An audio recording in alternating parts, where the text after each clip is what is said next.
We also have several people from our Lakeshore Committee. Do you want to introduce yourself and introduce them? Hi, I'm Angela Holmes. I'm the chair of the Lakeshore Committee, newly formed here in the city. Last May, we have some committee members. Do you want to stand up, please? These are members of the committee appointed by the Board of Mayor and Aldermen. And so she's going to come back and speak a little bit for the end of our program. So sort of the agenda is I'm going to ask the representative of the Corps of Engineers. We have Fred, and I know Miss Freddie, sorry. And then we have Jacob, and then what happened to Austin? Austin's in the back. So we're going to turn it over to them. I think their presentations done in the past is absolutely fascinating. Maybe I'm a little bit too dorky, but that's the case. I think it's interesting stuff. And then they'll have time for y'all to ask questions as we move forward. And then I'll come back up here. Do you want to say something, Karen? Yes. There is a sign-up sheet going around, a legal pad thank you. Make sure that you sign that sheet for us so we know who all was here and the numbers that were here, and it just really helps us out. So that's all I have. This is the best crowd we've had. Really appreciate your interest. I got to tell you before, I know I introduced y'all and asked y'all to speak. These guys have been very forthcoming in the information they provided. This has been a wonderful experience, I think, for them as well as for the residents of Hendersonville. This was never done until about 3 or 4 years ago. We thought this was worthwhile. These guys, when they had questions, they didn't shy away from telling you the good, the bad, and the ugly. They were very open, but it's certainly been helpful to have them here. I don't know any other city along Old Hickory Lake that does this, but I think it's beneficial to our residents. The reason I do it is because when it comes to property values and it comes to residents and what y'all want information from Corps of Engineers. When you send me an email about a Corps of Engineers issue, I'm very nice about it, but I pretty much tell you I can answer your question. Fortunately, we have some folks that are here to help explain some things. So I'm going to turn it over to Fred. And are you going first, or is Jacob? Okay, go ahead. He's just here to help. Okay. Good questions. Identify the body. Yes. Everybody hear me okay? Yes. Microphone. Do what? Need it louder? Okay. I'll stand this way so I can be loud over here without using the microphone. Okay? So, all right, use the microphone too. That's one up. Let's see. Can you hear me get better with this? Yeah. Okay. I'm let you go. My name is Jacob Albers. I am their current resource manager at Old Hickory Lake. I've been here at the lake for 10 years now. I started as a ranger actually in one of the areas in Hendersonville, and I worked my way up to now I'm the resource manager for about a year now. So just kind of get here. I want to tell you a little bit about the Corps of Engineers on what we kind of do and how we manage the lake through our abilities. I said Fred Bell, he is my boss, so he's the operation manager of 3 different lakes. So you want to introduce yourself? Also want to take questions after this, so you guys hold your questions after my presentation and Austin's, and you guys ask questions after that. We'll try to give you our best answers we can at the time. Thanks much. My name is Freddie Bell, Operations Manager for U.S. Army Corps of Engineers. My responsibilities is overseeing about 85 individuals who operate and maintain the lock, dam, the power plant, and manage the lakes at Cheatham, Old Hickory, and J. Percy Priest. Our role is very diverse, specifically at the lake. The turnover is great. We see a lot of new faces daily. We see unique situations daily. We are a service provider. We are here to support you. However, there are left and right guardrails that we work within, but we are fairly flexible. Every 5 years, we come before the public to ask what should change, what should stay the same, how can we be better and more efficient at executing the program. Our office is right here on 5 Power Plant Road, and right now it has a gate across it because of an EF2 tornado in December of 2023. But we are exactly right up from the dam, and the plan is to have it open this fall. So been with the Corps, be 32 years in May. Came to Old Hickory in '94.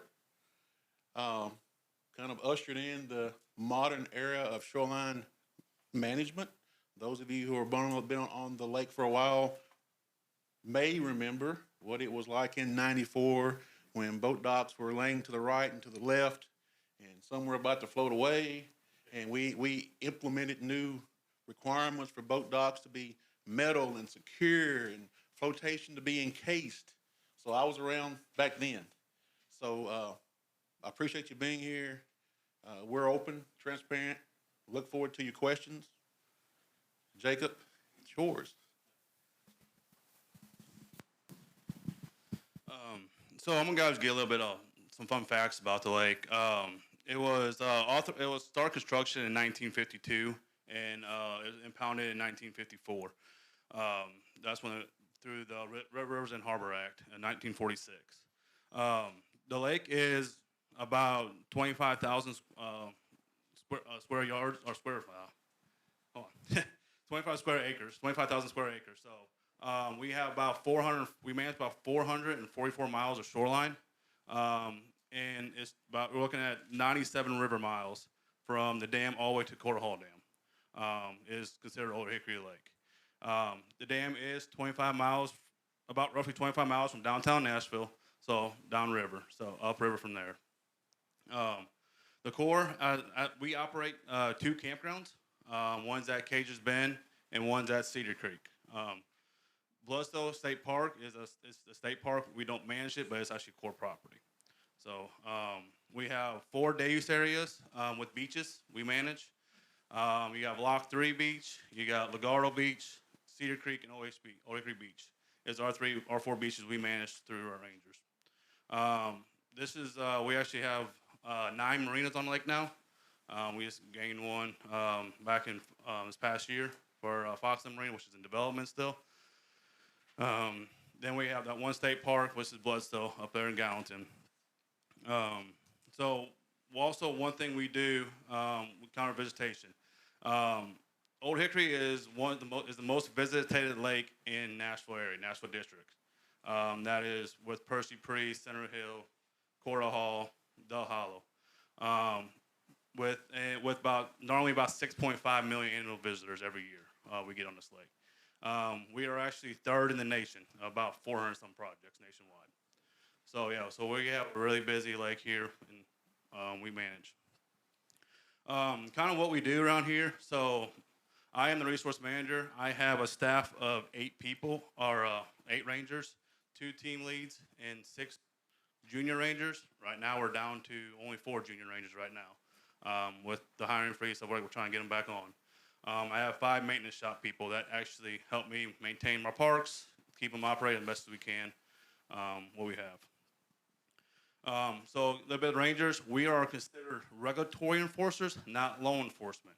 So that's a little bit different than how we handle things. So, but all federal laws and state laws do apply on Corp land. So like police, they can go out there and do the same thing on Corp land they can do on county and city land, stuff like that. So all laws apply. So, and also without the rangers, so we have some rangers that manage our campground use fees. So we actually collect fees through our parks. So they have to spend their use fee time understanding how to process checks and stuff like that through our day use programs, through use fee programs. So also we manage outgrant areas. So we have marinas, we have which are our concessionaires. We have public parks. So if anybody in Hendersonville, like Drake's Creek Park, Sanders Ferry Park, that is actually all core project, but it's actually managed by the city of Hendersonville. We have a lot of cities like Gallatin has parks. Like Ford Park is all core. So we work with the cities and to manage the property for the public to use. So to the best we can.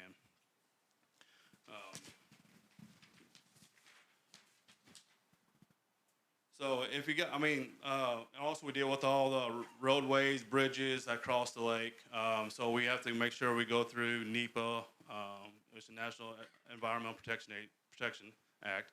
So we gotta make sure we review all that. When we look at roadways to gas pipelines, water lines, big city municipalities we deal with, state. So we have rangers who handle most of that kind of work, is review plans, making sure they are to our regulations. One thing we try to do every winter is we walk boundary line. So we try to make sure we're walking up boundary line so you guys and we know where our property is, so you can have a better idea what we're trying to protect. We also do buoy maintenance on the lake. So for you guys might not know, the big navigation buoys on the main channel is actually managed by the Coast Guard out of Cincinnati. So we don't actually have the equipment and manpower to actually lift them, move them. They actually bring tugboats up here. Every so often, we notify them. They'll come in and try to redo them.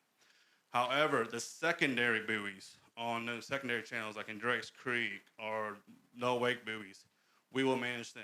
Please contact our office and let us know, hey, this buoy's out of place. We can try to get there as soon as we can. If we have the manpower's there, we'll come and try to replace them as soon as we can.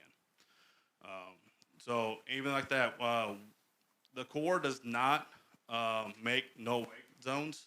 That is actually through TWRA.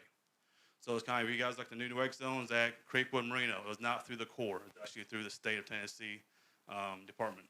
So that's who actually manages doing the no wake buoy. So we put them out for them is how that works. So getting new no wake zones.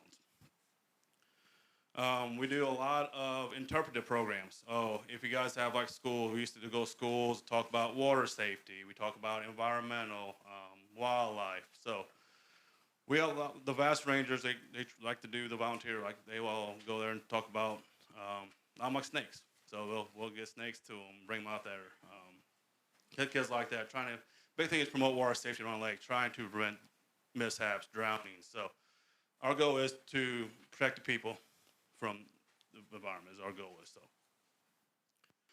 And then our biggest thing at Old Hickory is, I guess everybody knows, shoreline management.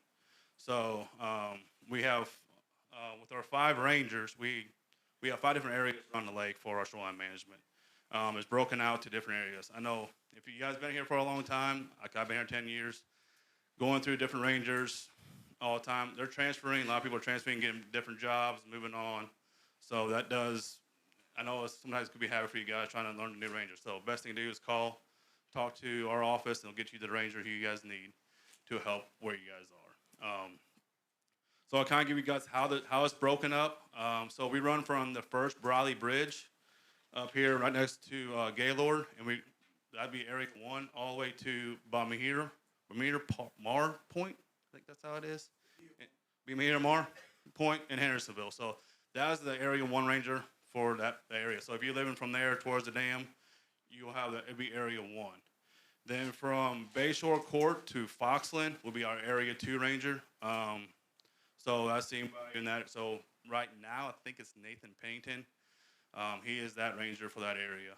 We're switching the stuff up since we're trying to get everybody situated to where we need right now with the short staff, try to help out. So Area 3 is Fairview Plantation to the whole north side of the river to the Smith County line. So that is for Area 3. So on the north side. For Area 4 on the south side, it goes from the Smith County line to Cedar Creek Yacht Club. And then from Cedar Creek Yacht Club to the first Briley Bridge on the south, about Mount Juliet to Old Hickory, it'll be Area 5. So if you guys are living in those kind of areas, you better see who your ranger is, and they can help. The best thing to do is call, hey, and talk to my ranger, because if you call me, I might not know what's exactly going on with your file. They actually do, because they're in the files all day long. I review most times the big, more complicated stuff and try to help out. So I do. One of my team leads, she does all the reviewing for me, helps me out on a lot of these because we get a lot of them. Each ranger is running about 500 to 600 docks per ranger. That is just normal. That's not kind of with change of ownership. We got to go out there and meet new change of ownerships, trying to understand the process, making sure they know what's going on. So where the core line is, and try to manage it the best we can. Because the core land is public land. So to have a dock, it's a privilege to have a dock. So the core land is free to the public's use. So that's a big question we get. So if they're on public land, people on public land, they can be on public land. Once you get on your private dock, that's a different story. That's considered a private entity, couldn't do for trespassing. So kind of give people the idea on with public land.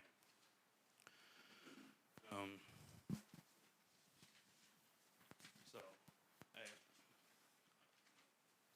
Austin, come up here.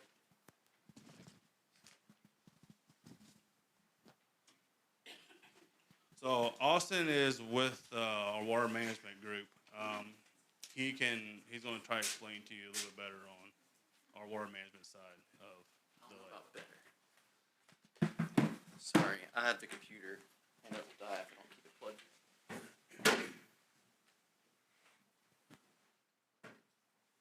Our plan is to go through our presentation, then open it up to questions.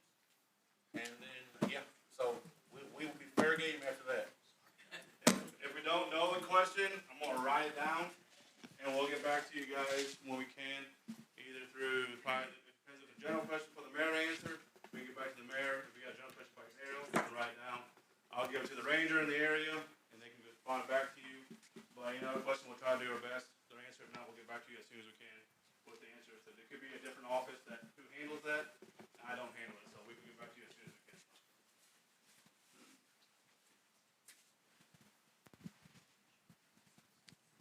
Is this one on? Is this on? Yep, it is on. It's hot. It's okay. All right.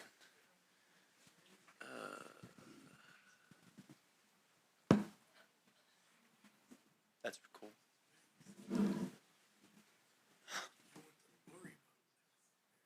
Uh-oh. All right.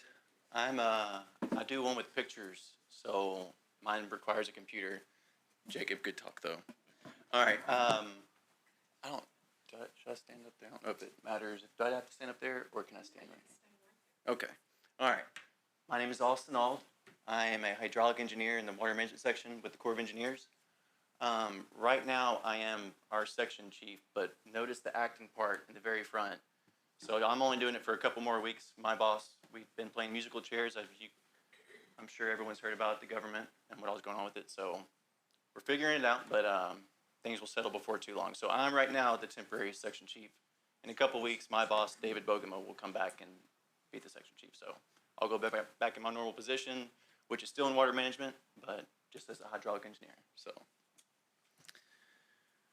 all right. So for today, I'll kind of go over the history of like the Cumberland River Basin as well as what water management is. And so I won't go over and touch on everything, every single thing up there, but I'll touch on the highlights because water management does include all of those, and there's a balance that we always have to try to hit. So.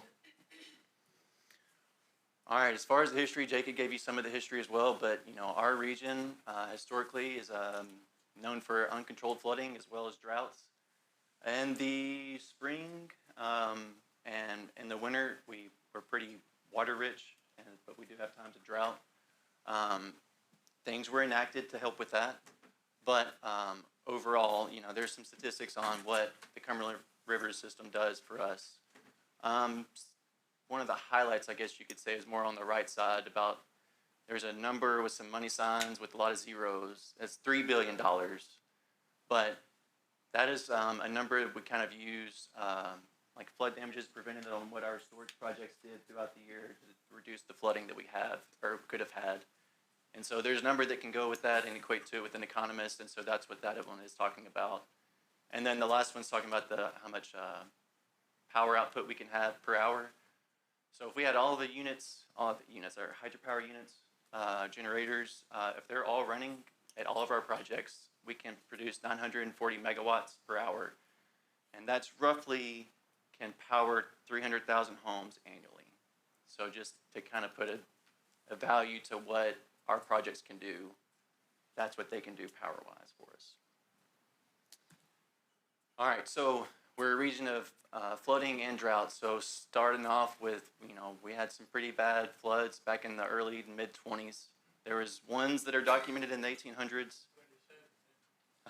I don't know a whole lot about that. There were some gauges that people have found recently with some data. So I can speak on that one that for sure happened. And also we talked about the droughts that we have. So that is a vehicle driving across Burkesville, Kentucky, which is just across the Tennessee border on the Cumberland River. So you think of a major river, if you can drive a vehicle across it, it's going to have some issues. Then laws started to pass and regulations started to come along. So you had the Flood Control Act of 1938, which pretty much passed the law and regulations for us to build our storage projects to prevent flooding.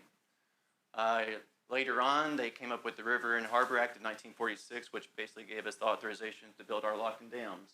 So, hey, we figured out the flooding, now we still have drought.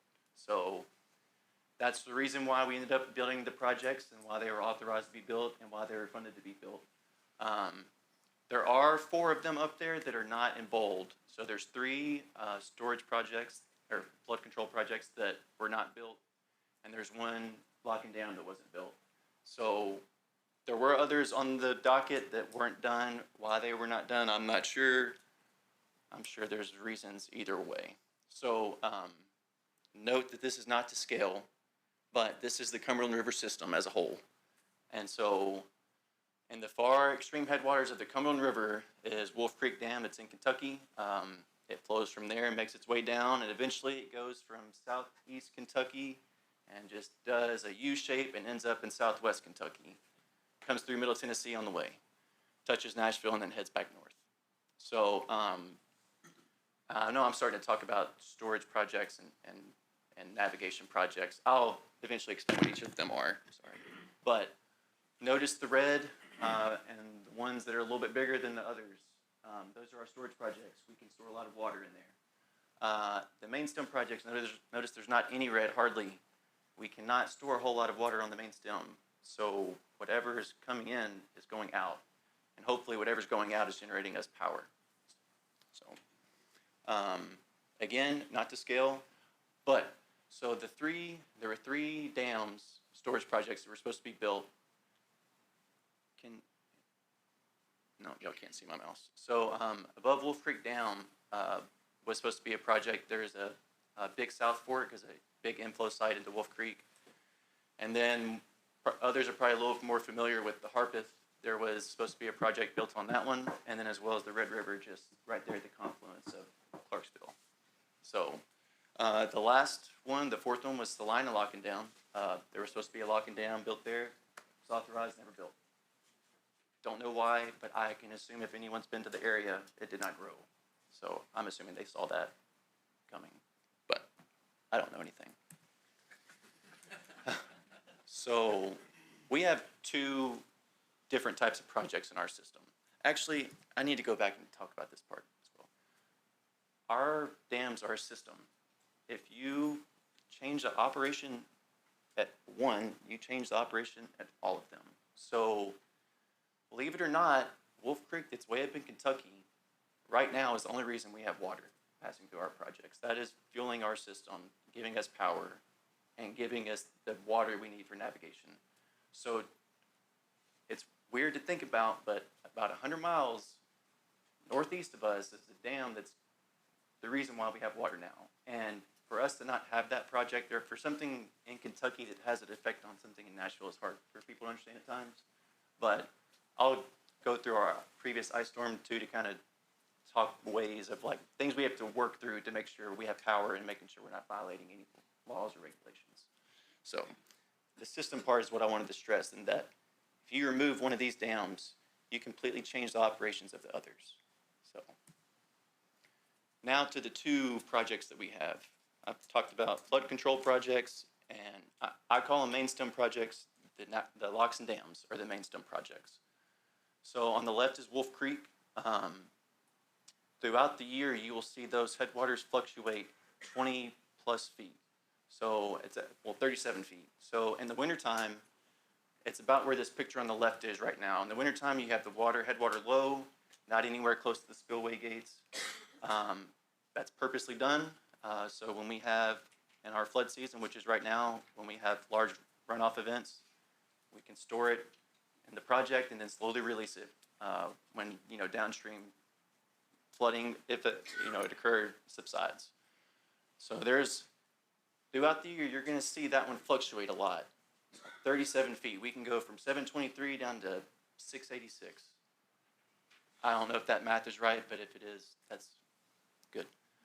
Our second one, everyone's familiar with, Old Hickory is a main stem project. So there's no fluctuations throughout the year like storage projects. We maintain, not Court Hill, Cheatham and Old Hickory are maintained around the same elevations throughout the year. We do change our operations slightly prior to events that we think are gonna come, but you don't see the fluctuations like you see at Wolf Creek. So the 37-foot swing that you see in January, and come July, it's gonna be 37 feet higher. At the bottom of that spillway gate is where it's supposed to be at in the summertime. That water is also what we use to generate power. Both of these projects can generate power. There is authorized levels in our reservoirs that are said, hey, this water is to generate power. And so both of them do have that, but both of them are operated completely different. So those are the two distinguishing projects that we have here in our district. I'm not 100% sure of other ones that really don't touch on these two, but around here for us in the region, storage projects are, keep us from flooding quite a bit. So, all right, talking about flooding. So I just wanted to bring up, I know 2019 was a while ago, but I was here for this one. I was not here for 2010. I was here for 2010 just as a kid, but not working. So I was here, but just not with the Corps. So I can speak a little bit on 2019. The red line on this plot is what the stage in Nashville would have been had we not have all of our reservoirs operating our system. For this one, this was 2019. This was the peak, the highest peak we've ever hit in Nashville, naturally, had we not had our projects. And I do say naturally because no one can ever tell me what it's supposed to look like without them.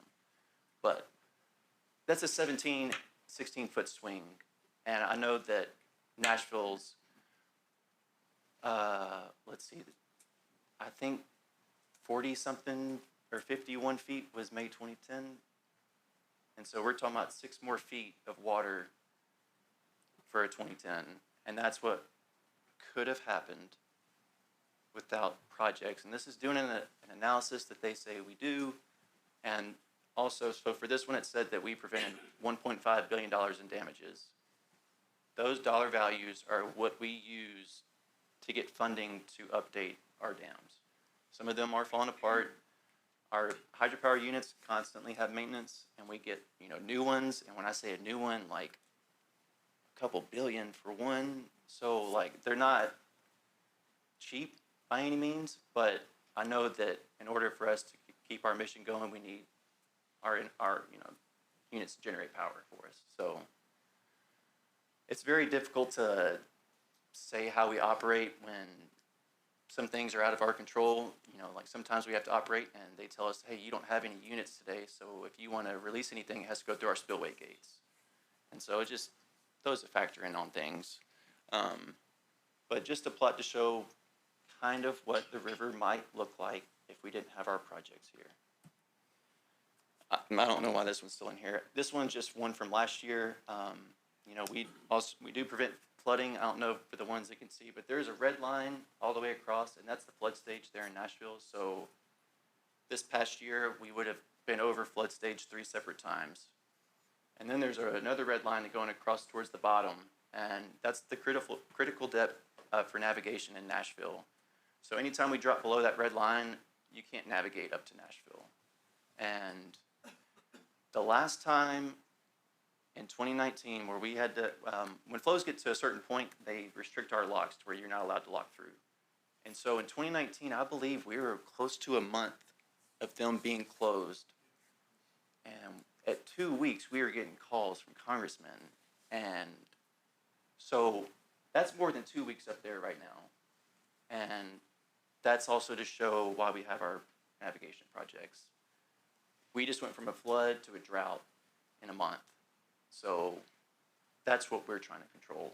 That's what we're trying to keep there, available for all of us. Yeah. All right, so for the navigation, so this is our inland waterways of the United States. Basically, from Nashville, you can go just about anywhere you want in the Northeast. Northwest, fend for yourself. There's a lot in between. The Mississippi River's in there, but it's not very navigable. So it is very interesting that you can go from New York and go all the way around the peninsula and come back up and go wherever you want to, just about in the United States. Which is another reason, it's like the emphasis as to, you know, why we do what we do and why things were put into place, why they were. I wasn't the one that did it. I'm just here to help maintain and make sure it's going to be good.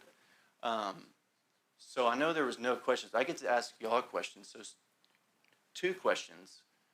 For dry weight, has everyone seen a barge before, I'm assuming? Do you know how much one barge can carry one barge can carry compared to an 18-wheeler tractor trailer for dry weight? 70 trucks. All right. So for the dry weight, it's a 7. It's gonna be on the next slide. For the wet weight fuel, anyone have a guess for that one? Good.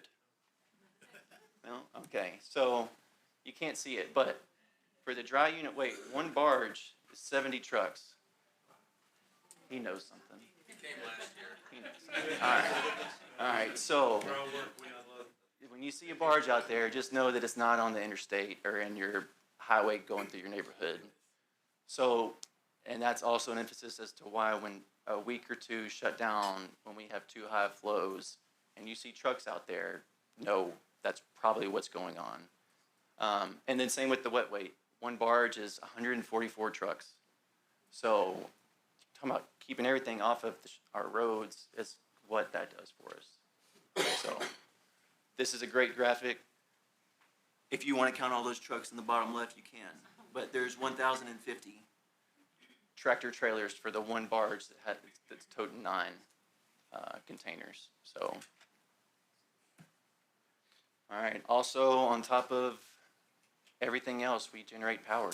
And so, the top right picture is for me because every time they call and they say they can't generate power for me, they say there's something wrong with the main shaft. I'm just like, I don't know what that means. So, I had this graphic right here that I keep by my desk just so I know what they're talking about, even when they tell me I don't know what it means. But they're up there, so I at least know when someone asks me the exciter's messed up, they're going to test it today. But those units are massive, and to see one in person is kind of a feat in itself, to see that much metal, and to see one spinning and generating power is also, don't get too close, but it is really cool to see.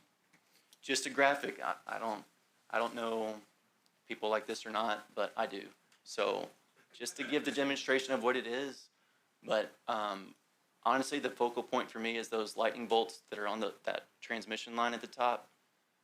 There have been several times where they've told us we cannot generate because they need to de-energize the transmission lines. So everything's great at the dam. That one little cable up there is keeping us from generating power. So on top of, we can have a perfect dam, if we don't have anything that can get power out to, it's worthless for us at that. So that's why that focal point is up there for me, because I don't like getting phone calls to say we can't generate power, all because of a cable for a whole dam, but it happens. Everyone's had water out of a faucet around here, I'm assuming. You're welcome. I'm just kidding. We have water supply programs. I do want you all to notice that all of the ones that we have water supply programs for are our storage projects. It's very difficult to account for water along the main stem when the water's coming from other projects. So for the main stem, there is water supply. There's no reason, and there's nothing wrong with it. But your water's free. No one knows how to actually analyze, like, how do you say water belongs to Old Hickory when it came from Wolf Creek? So we have that program. We have a water supply guy, and if you have questions, I will point you right to him. He's starting to update everything for us, and everything was on hold way back when Wolf Creek and Center Hill were under dam repairs, they made it to where you couldn't submit water supply agreements because we didn't have the water there stored anymore. And that opened back up, 2018. So if you have questions about it, I'll point you in the right direction. All right, and last but not least, we do have a water quality program. There's a boat right there in the bottom right corner. You will see that going up and down the main stem of this river 3 times throughout the year, and you will see it at every other dam 3 times. Guy on the red shirt, Mark Campbell, he is our water quality lead and he's the man. He knows water quality in and out and has built our program from the ground up and is getting national attention for it. So I won't nerd out and tell you about all the data stuff, but we do have that program purposely, and it's to make sure we're making sure our laws and regulations are being met as much as possible. So with that, I would open it up to questions for Jacob. Just a couple of finer points. You mentioned something about dams falling apart. The dams are strong. That was just the turbines. Old does not mean it's no longer capable. I'm old, but I'm still capable. Okay? Old does not mean degraded. We inspect our dams. They go through a battery of inspections annually. We look at them. We walk them. The engineers come out and touch every inch of it. So dams are still strong. Being old, being nearly 70, does not mean that it's no longer capable of functioning as intended, like it was constructed to do. In 2010, it did just that. It functioned under extreme pressure and it functioned like it should have. So, just thought I was a little nuance there. Wolf Creek fixed? The cutoff wall is there, and the answer is yes. The cutoff wall is installed, and it's functioning as it should. And, you hear us say, all dams leak. Okay. So, but what is the unacceptable level of leakage? So, we have it under control. There was something else you mentioned. Me?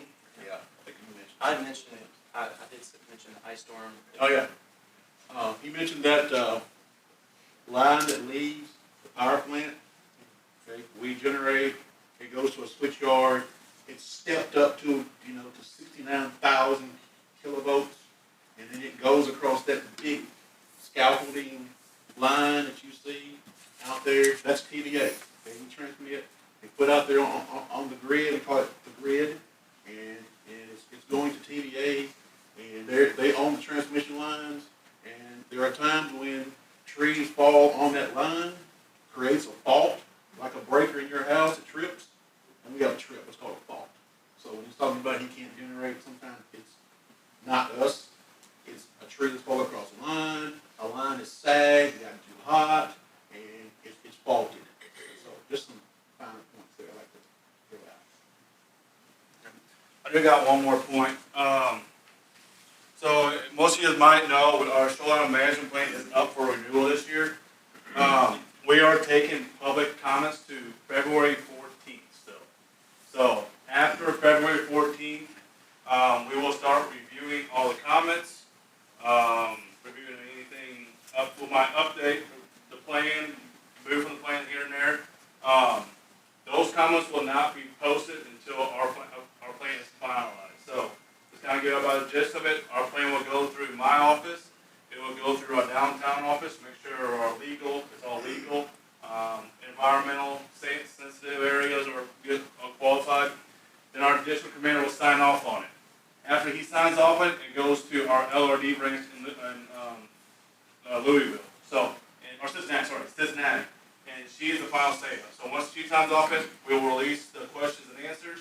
We'll talk about allocation changes in there, who opens up for docs like that. So if you got a certain question, is my area open at night? I can't tell you. So I don't know the answer because we're taking comments until February 14th, and then that's when we'll start reviewing the process from there. So if you do have comments or questions, you can email them to Old Hickory Lake at usace.army.mil. or you can mail them to our office at 5 Power Plant Road. You can mail them there. If you have to drop them in person, call ahead. We can do a meeting and get you in the meeting if you have to. So that's one thing is from there. So you had a meeting previously. Yeah, so I mean, We couldn't make it, and Okay. we emailed 6 or 7 questions. Mhm. So that means you still have those Yes, questions? or we need to resubmit? no, if you submit them to us and we said we received them, we have your questions, we'll answer those questions. But not and- after. Well, yeah, it'll be a later date, a few months down the road. So we won't, at the time we get all the questions answered, so it has to get vetted through our office of counsel, has to get vetted through everything before we can legally put it on, so we're legally out there. So, just kind of let you guys know, it will be on a later date. We'll get your answers and questions on what we opened up, or what we say. If you guys have a question about a certain thing, we'll answer that question in a question answer form. So just gotta find it, we'll give you all the questions and answers we have. And everyone will get a copy of the question and answer? or just the So ones that we- will be placed on our Facebook page, and I think what we're trying to do is too, is if you do submit something, we will send a letter here, you can go find it here at this location, and you can go hold it there. Or you can come by our office, and we'll have it printed out at our office, and hand you the copy of the current plan, any kind of questions and answers, in our judgment, on the allocation changes. We don't, I don't do Facebook, so.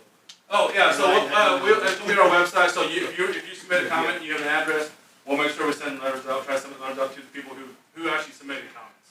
So, we'll say, hey, go here to look, and if not, you might say, hey, come to our office, when we come to our office, we can help you out. Or you can give us a call, and our ranger of your area can give you the answers, what we need to, what we can. How is your Facebook page identified? Old Hickory Lake, the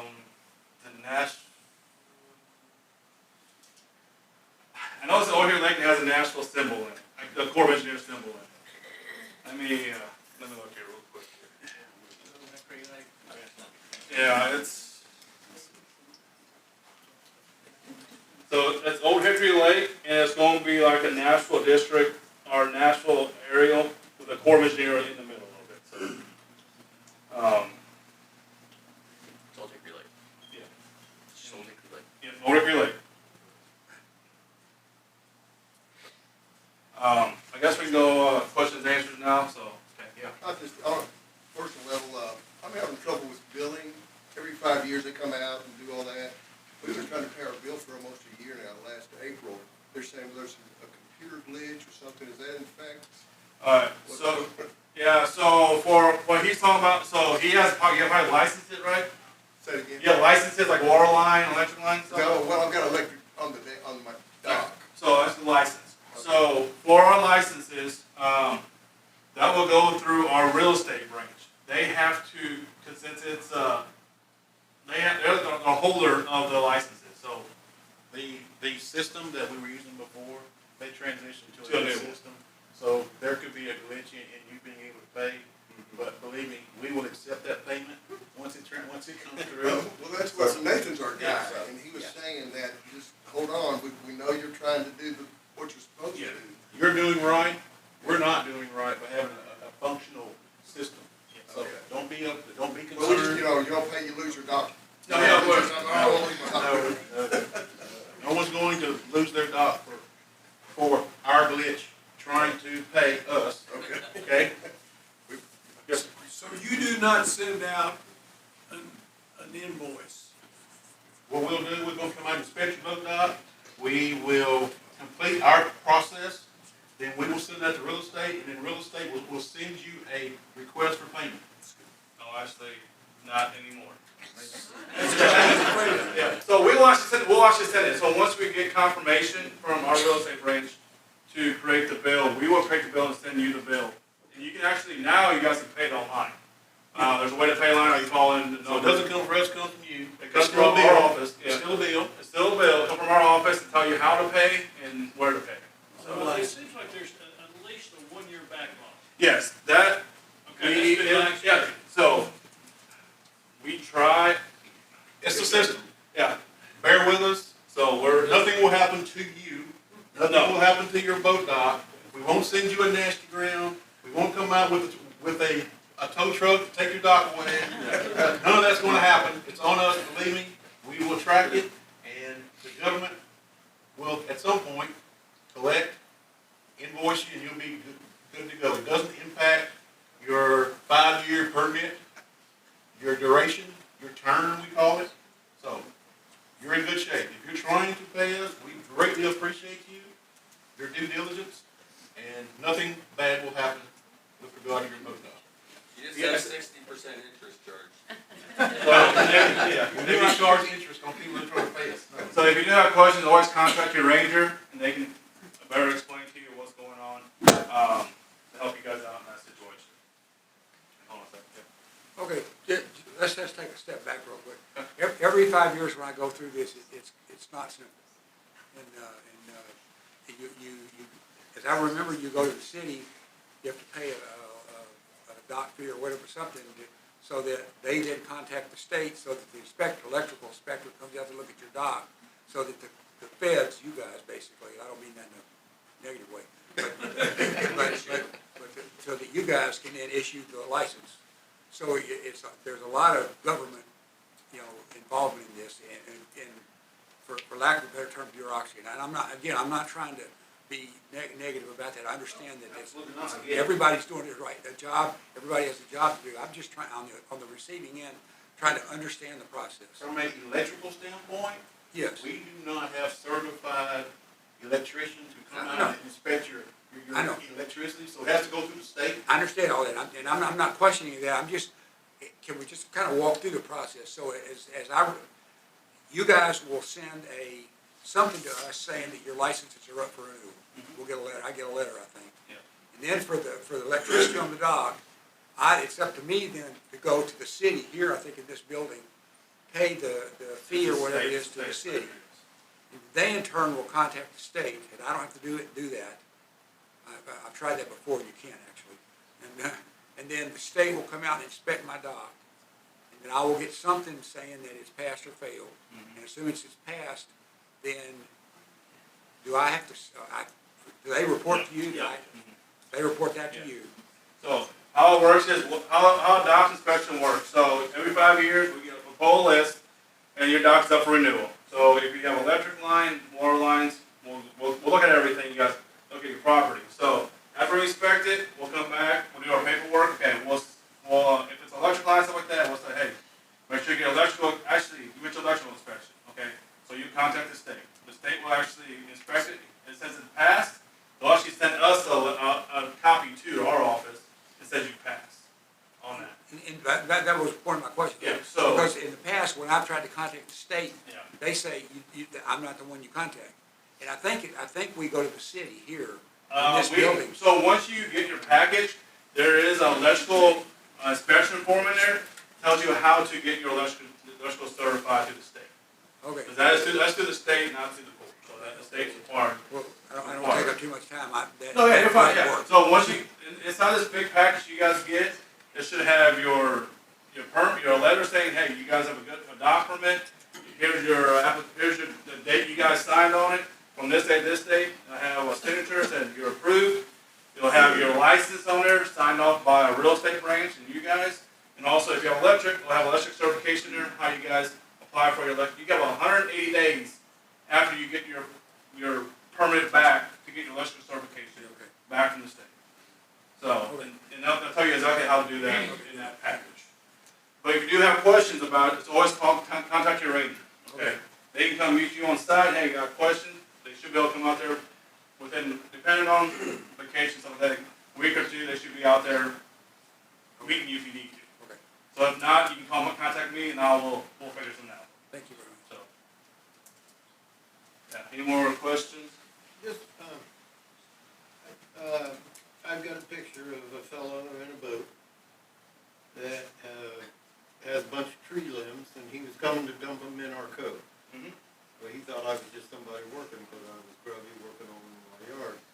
Mm-hmm. So, I made a pic when I started making the picture, and asking him what he was doing.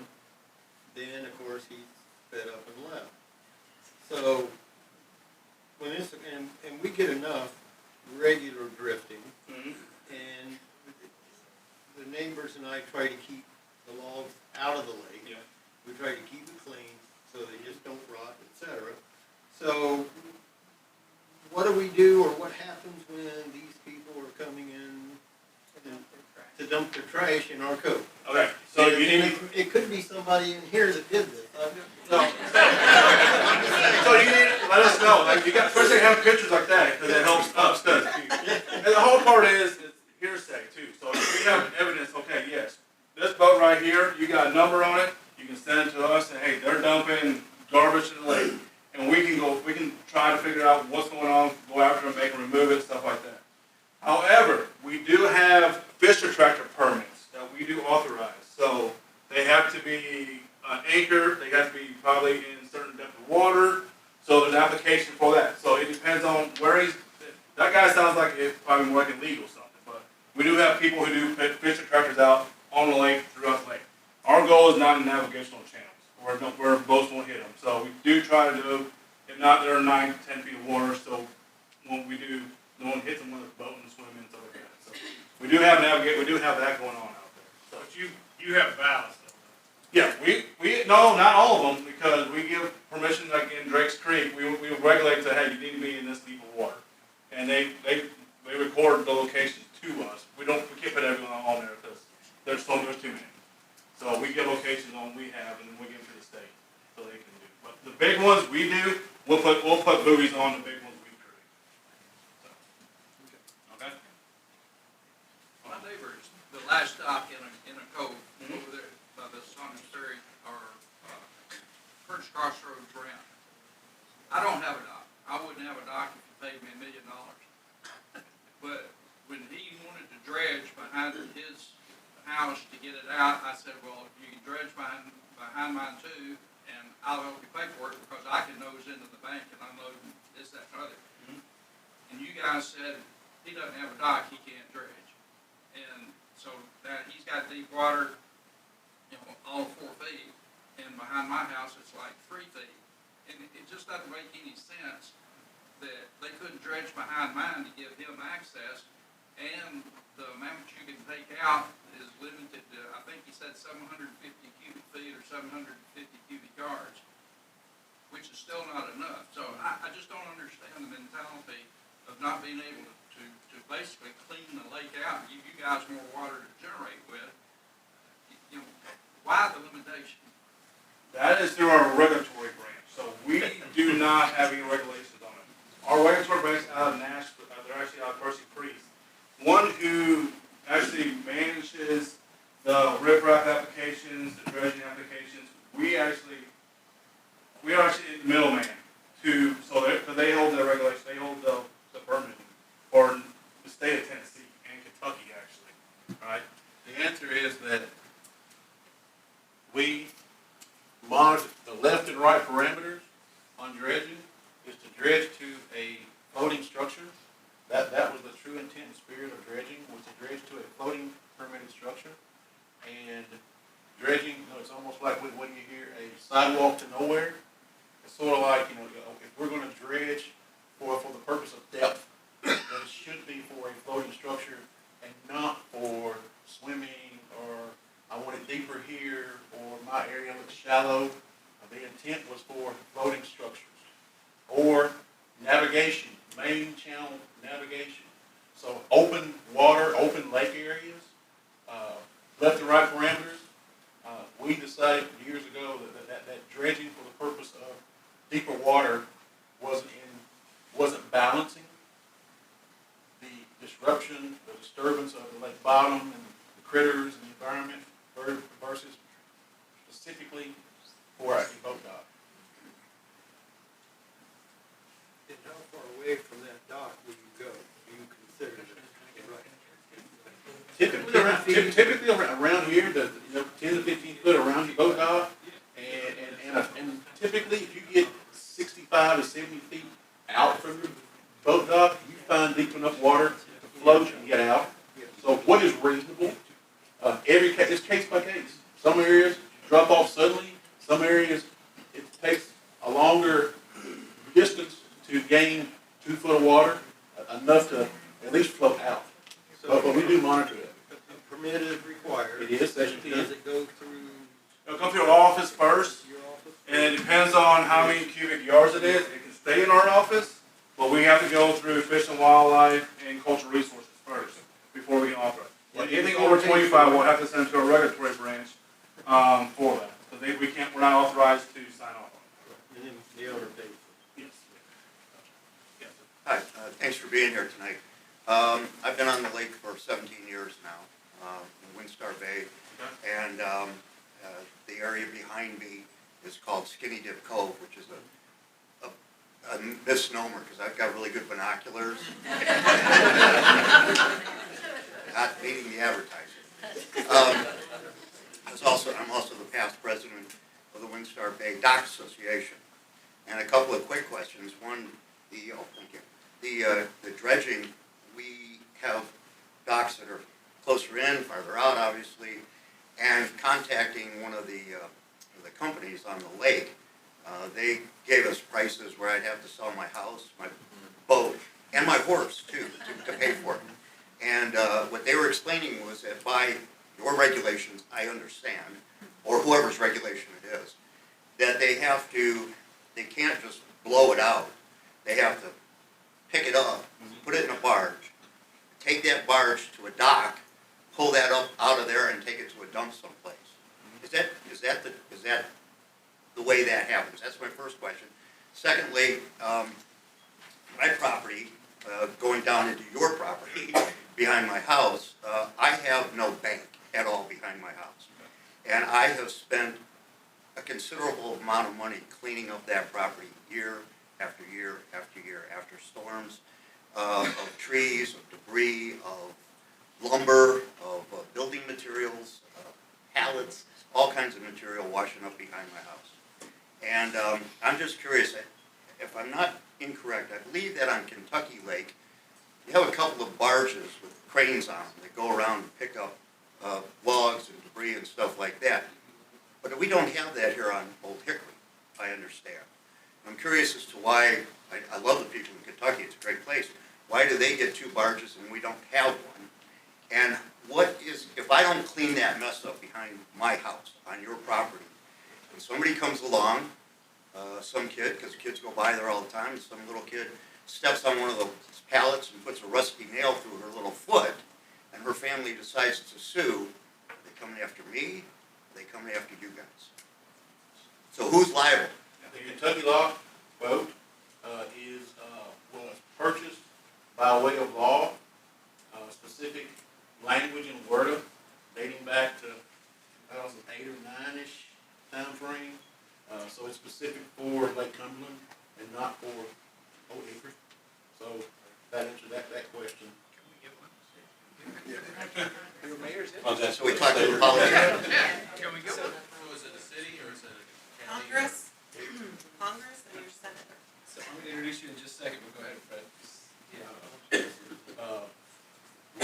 We are operators, so we implement whatever laws are passed.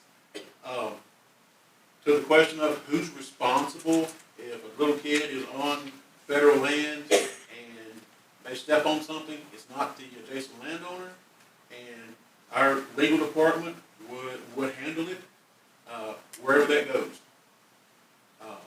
Child would retire before you settle that. Well, I'm not an attorney, I'm just saying that walking on public land that's open, that's adjacent to a lake, then some things become, it should be innate.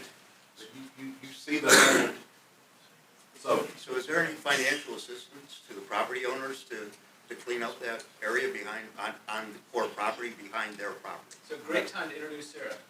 All right.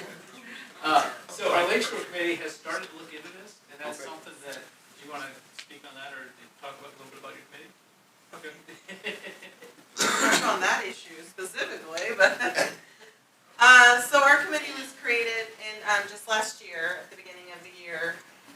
We meet the second Thursday of each month at 6 p.m. here, so we, generally it's the responsibility of studying issues relative to and affecting Old Hickory Lake and the shoreline, to provide input to the Board of Mayor and Aldermen. So we're official city committee, and we talk about issues affecting Hendersonville shoreline and the lake. So today we had a much broader presentation, but we're trying to focus on things that sort of are in the city limits, if you will.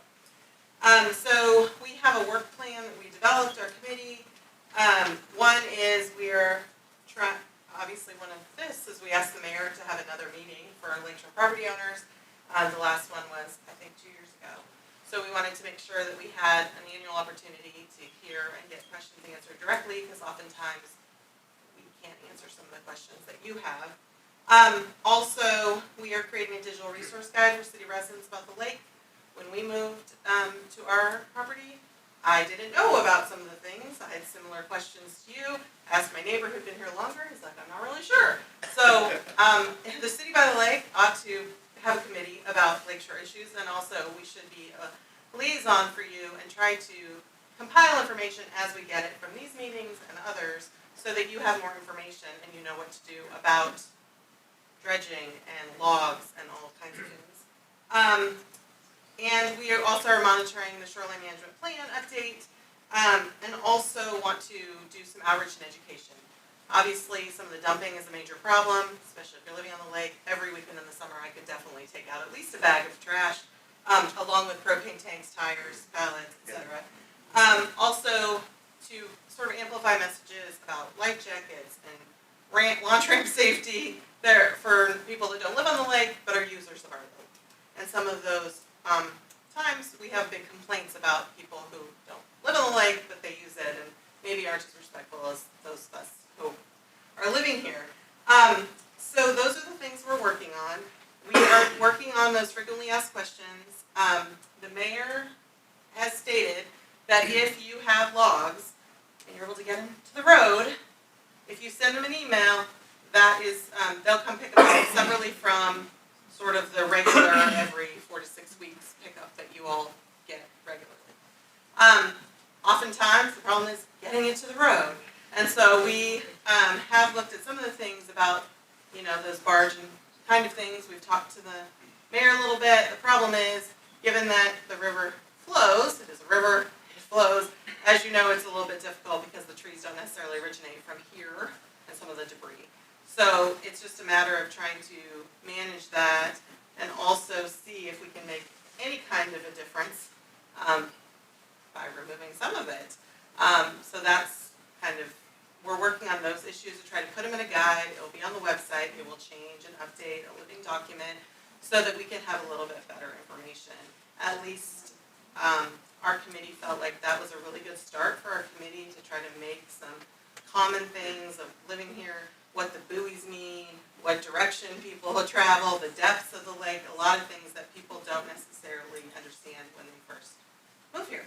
So that's what we're trying to do, and we're trying, certainly anytime you'd like to make a public comment, you can come to a meeting, you can certainly talk to any of the committee members here. We're happy to talk to you, answer questions, see what we can do about some of your concerns. I'm glad there was a question answered about the permit delay. We'd heard some things about that, so I'm glad that was answered here. But again, this isn't your only opportunity to talk to the Army Corps or our committee who's trying to act as a liaison. So please feel free to reach out, and we do have a page on the city website, so you can contact any of the committee members if you have questions. So it's helpful what Fred just says. It sounds like there is, at some point in the federal budget, they designated this debris removal boat or barge for that specific lake. Correct. So that's definitely. Through WRDA, which is a whole other meeting, or 5. So we will try, I urge you to contact, that is a congressional action. Not feeling super confident about that path, but I urge you to bring up your concerns to your members of Congress and your senators, because they're the ones that can put a budget allocation in for that particular item. I think your documentation and that can help. Certainly our committee can take a look at writing a letter. Certainly our committee could consider writing a letter as well, so about that, to potentially fund some kind of help there. So certainly at that point, if you have stories and pictures and other things, that will be helpful in your contact to them. But the more people that contact them, the better. So it's an election year, maybe that will help getting your message amplified. You mentioned logs being hauled to the street. Occasionally when I'm out on the boat, I will see, people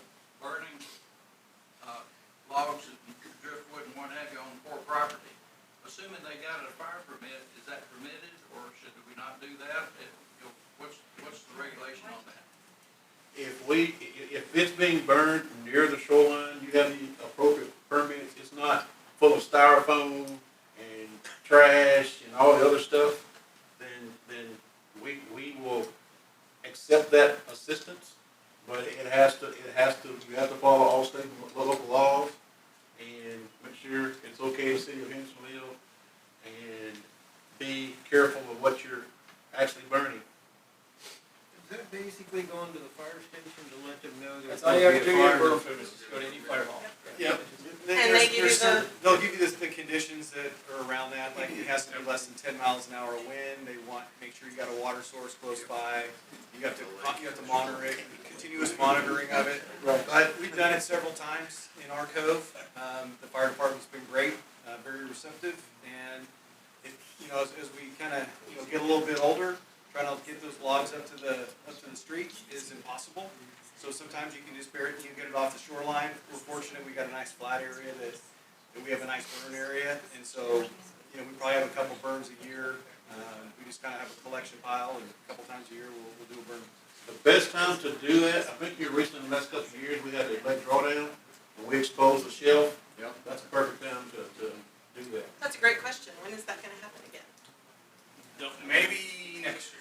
Next year, like 27? No, maybe, we'll talk about 26 to 27 possibly.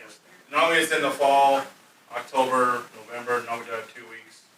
So, We have to monitor the water, and that's the thing. so we have to monitor the water and see what the conditions are before we draw the lake down. So, more to come. We're not gonna commit today. It's gonna be this So year. just to show of hands, how many would take advantage of a drawdown for 2 weeks? Okay. I think the drawdown is a little bit misleading because the logs are constant. I mean, it's like we pulled them out and literally a couple weeks after the drawdown, they were floating right back in. So, I mean, it was Your good, mile, but. your mile 214 out of 600, so everything's. How low do you drop it when you do that? Because Foot and a half, some 2 of these foot. docks are gonna be sitting on it. They will be. They were. They will be. Foot and a half, 2 foot. Yeah. In the back there, he's been holding his hand up quite a bit. In my code, we've all had 3 major weather instances in the last 2 years. There are 3 large 60 or 80 foot trees that are on core property that have been blown over into the lake. And they're just sitting there. The landowner, frankly, is too old and unable to take care of that. And it's changing the shoreline in that cove by about 30 feet. And I think those are your trees. And I don't understand why the Corps isn't doing something about that. You wouldn't let me cut that tree down, but you won't cut it up and take it away. Because that tree is not in any way hindering our ability to operate the lock, dam, or power plant. But it's changing the shoreline that you're supposed to be It is, paying attention to. and that will never change until I'm dust. That shoreline will be changing. And we understood that when we built it, when we acquired it, that there will be erosion, that trees will be falling in. They've been falling in for decades. And while we don't say we love it, it's an accepted practice. It's an accepted life of a lake. That happens. Is it legal to cut it up and take it away? Sure, if you want to. It's your tree though. It's on your property. If all of us say, hey, listen, we're down there cutting a tree, and it's in the lake, and you want to take it and take it up, cut it up and move it, have at it. Burn it? As long as you get Have at it. Sir, He was next. Just a question, they had a water quality person, what's the status for our water quality in the lakes? It's still bottom, so it looks brown, but we know the quality. For Old Hickory right now? Yeah. Alright, so, for the words of Mark, a wet spring is great for the main stem. A dry spring is awful for the main stem. So if we have a dry spring, you can bet Old Hickory and Cheatham aren't gonna look that great. Nothing to do with what we are doing, it's just science. Turbidity, though, doesn't mean dirty. No, I know, So just because it's brown doesn't mean it's got poor water quality. Well, it's up at Del hollow this summer though, they talked about don't eat that. You, Right fish. you can see 15, 20 Oh, yeah, feet down. To make, it's a river compared to like a lake. You see more of a river here. So the quality of water, with the fish quality is okay to eat, I mean, it's not, because up Yes. there, you saw that sign that said don't eat. Some of don't eat the bass. best black bass, striped bass to eat is in this lake. Tournaments come by the droves every year to fish it. The water quality is good. The fishing is great. People love it. You would have the issues in late fall. What's that? The water quality issues would happen in late fall. In our, so in our cove, 16 years ago, spring would happen, beautiful, summer would happen, and our cove has become, I think it's, part of it is because of maybe the price of gas and that. We'll have 70 big yachts in there, anchored on Saturday and Sunday and that. And we have noticed over the last at least 5 years now, major algae blooms in the spring and summer. And I'm a boater, a sailor, and I really don't believe that everybody out there in their really nice big yachts are using the holding tank all the time, possibly, as a suspicious person that I am. Is that something that the Corps comes and monitors? I know you can't check the boats, but can you check the water on the weekends when they're all in there? I can't speak to checking the water, but I can speak to holding tanks. The TWRA is responsible for boats. They're responsible for their care and how they're used. So they have the hammer.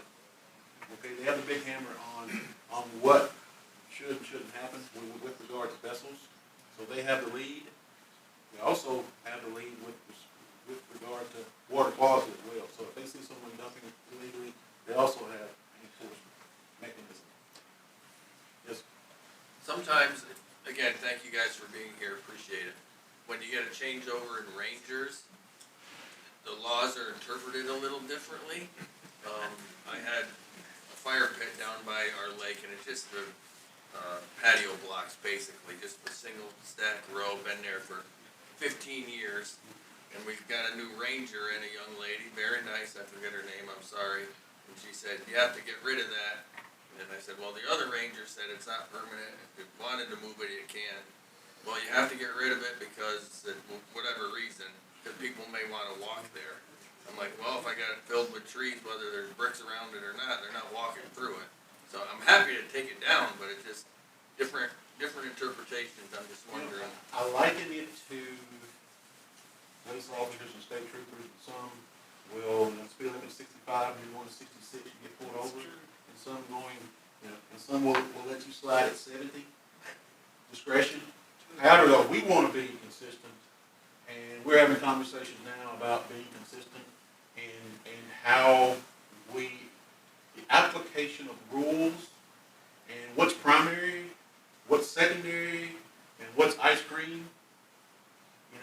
Yes, we want everything to be perfect out there and all the rules to be followed, but there are primary rules that we want you to follow. Safe dock that's permitted, that your electrical is safe, that you're not building permanent structures on us. A chair on a boat dock is not a concern for us. So am I ice cream or am I speeding? I totally did not understand anything you said. I would say you're on the ice cream end of things. Is that good or bad? I like ice cream. Well, with the recent ice storm and the amount of tree damage, is there a significant backlog with the rangers currently to go out and assess what we need to do with those trees? Yeah. We have also, who's the ranger? I'm not sure exactly. Where are you guys located at? Breakwater. Breakwater? That's Nathan Payne. Yeah. Yeah, he's been out for a couple days, so we can try to get him. He's out all week this week in training, so just like that. I got two rangers of my 4 rangers are out in training this week, for all week. So, a lot of times you can send pictures to your rangers, and they should respond to you. If they're not responding to you in like 2 or 3 days, they could be out, or just not contact our office, and we'll try to get back to you as soon as we have to if it's an emergency. A lot of times depends on what, on the ground, pictures on the ground, we can get permission over an email and clean it up that way sometimes. Big trees. Limbs, we're not worried about. We're talking about big trees that fall over. when we do something like that, so. What about tree, oh, go We got a lot that are hanging, right? A lot of this. That's the same thing. Just Okay, just talk to him. take a He- picture. Yeah, take a picture, like, Got it, all right. you can just go ahead and chop, a lot of times we just take the limb out, we want the tree to stay if we can, so cut the limb out, it should fine. So, hold on, Once we it got- falls on the ground, we can take it. Well, yeah, on the ground, just give us a picture so we know that it fell down, you're good to go now. So when it comes to like big logs and stuff there in the lake, and I can't get them out, I like to push them down the lake, but I'm supposed to do, right? No? Well, the problem with that is you're creating a navigation hazard for our boat.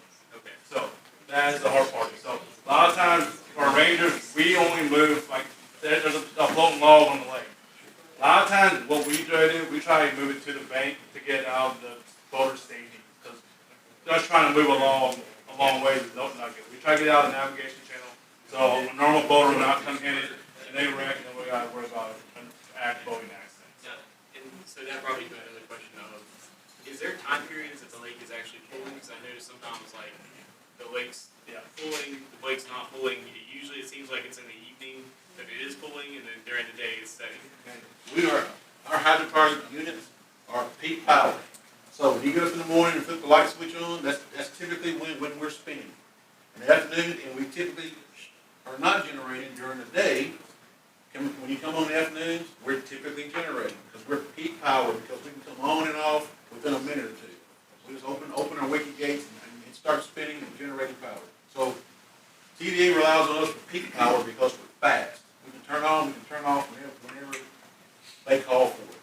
So yes, in the afternoons and in the morning, you will notice some pool. Right now we've been spilling because we have more water in the system than we can generate. So then we open the spillway to maintain pool control so it doesn't get too high. So yes, the answer is typically mornings, afternoons, we are generating, both in the winter and in the summer. Sir? Is there a process for, we have a large piece of debris, maybe 100 yards offshore, that's styrofoam metal, and it's basically all the way down to the bottom. So it floated up during a big storm, but it sat there probably for about a year or so at this point. It's just out in the middle. Is there any way to get that taken care of? I mean,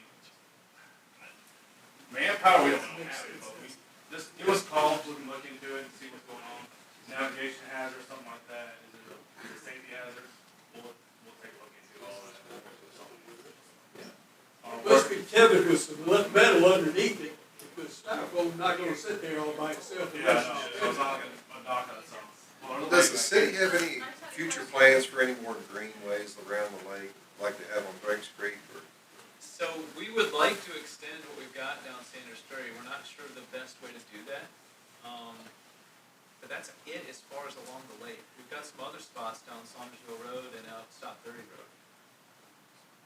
There's a lake back here. Yeah, this is. My question is, since your shoreline plan is up for renewal, is there a resource or publication of the changes you're wanting to propose before it's published and passed by the lake in Cincinnati? It's already out on, it's on our website. We had a public meeting a month ago on when we actually handed them out with the changes we proposed for this current change. Where can they find that? Is that on your website? It's on our website or on our Facebook page. If not, you can come by our office, we can give you a hard copy. Yeah, it should go on our Facebook page, and if not, you guys have copies. Yeah, we'll make sure that we've got copies available here. Okay. And Fred just said that he's gonna send us all the links to all the answers to these questions as well. We're getting close to 8 o'clock. I appreciate y'all very much being here. These guys will stick around a little bit. I told them it'd be an hour. They've done more than that already. And I appreciate y'all very much. Y'all being here and doing this. And